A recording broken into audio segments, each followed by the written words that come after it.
સુરતમાં આંતરરાજ્ય મોબાઈલ ચોરીના મોટા રેકેટનો પોલીસે પર્દાફાશ કર્યો છે। ઘરનું તાળું તૂટ્યાના કોલના આધારે તપાસ કરતા સમગ્ર મામલો સામે આવ્યો હતો।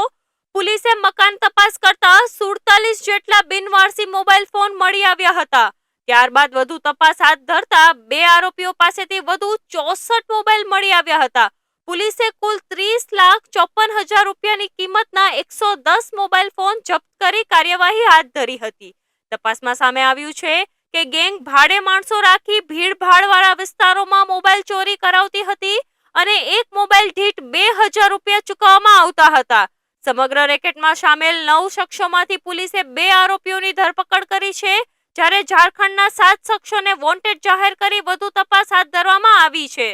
એ લોકો મોટાભાગની જે જગ્યાઓ પસંદ કરતા, જેમાં રેલવે સ્ટેશન, બસ સ્ટેન્ડ, પછી શાકભાજીની જગ્યાઓ અથવા તો કોઈ એવી જગ્યાઓ જે વધારે પડતી ભીડભાડવાળી જગ્યાઓ હોય એ જગ્યાઓમાં ટાર્ગેટ કરવામાં આવતા હતા। ત્યાં સહેલાઈથી એ લોકો મોબાઈલ ચોરી કરી શકે અને પછી પોતે મોબાઈલ ચોરી કર્યા પછી ત્યાંથી બીજો એમનો માણસ આજુબાજુમાં હોય એ માણસને મોબાઈલ આપી દેવામાં આવે। એ વ્યક્તિ પછી જે સ્ટોરેજ કરવાની જગ્યા છે ત્યાં સ્ટોર કરી આપે અને પછી ફરીથી એ જ માણસોની આજુબાજુ ઇર્દ ગિર્દ રહે તાકી ચોરી થયેલો મુદ્દામાલ જે છે તાત્કાલિક સેફલી બીજી જગ્યા પહોંચાડી શકાય।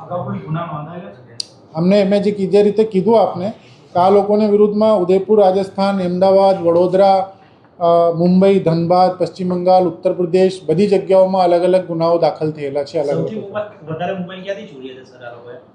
જે ચોરી કરેલા મોબાઈલ છે અલગ અલગ જગ્યાઓના છે, જેમાં મેં આપને કીધું એ પ્રમાણે 37 ગુનાઓ ડિટેક્ટ થયા છે, જેમાં રાજસ્થાનના પણ 2, ઉદયપુરના છે, આપણે અમદાવાદના છે, વડોદરાના છે, પછી આપણે અહીંયા સુરતની અંદર પણ આપણે 20 ગુનાઓ જે રજીસ્ટર કરવા જઈ રહ્યા છે, ઓલરેડી રજીસ્ટર થયેલા છે અને અમુક વાર રજીસ્ટર કરવા જઈ રહ્યા છે।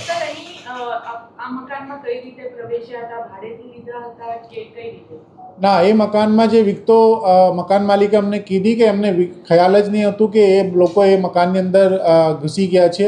પોતાનું જે લોક મારેલો હતું એ લોક એમને તોડી અને પોતે અંદર જતા રહ્યા હતા। એ તે વખત જ્યારે પોતાનું મકાનનું ઇન્સ્પેક્શન કરવા ગયો તો એમને આ જોઈને આશ્ચર્ય પામ્યું કે આ મકાન તો મેં ભાડે આપેલું નથી, એમાં લાઇટ ને પંખા કઈ રીતે ચાલે છે।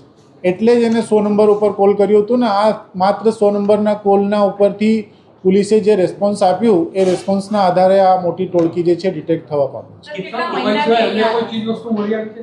ના, ત્યાંથી મોટાભાગની એમના જે પહેચાન પત્રો અને બાકીની વસ્તુઓ છે એ જ જોવામાં આવી છે। મોટાભાગના મોબાઈલ્સ જે છે રિકવર કરવામાં કેટલા સમયથી આ રૂમની અંદર હતા લોકો સર?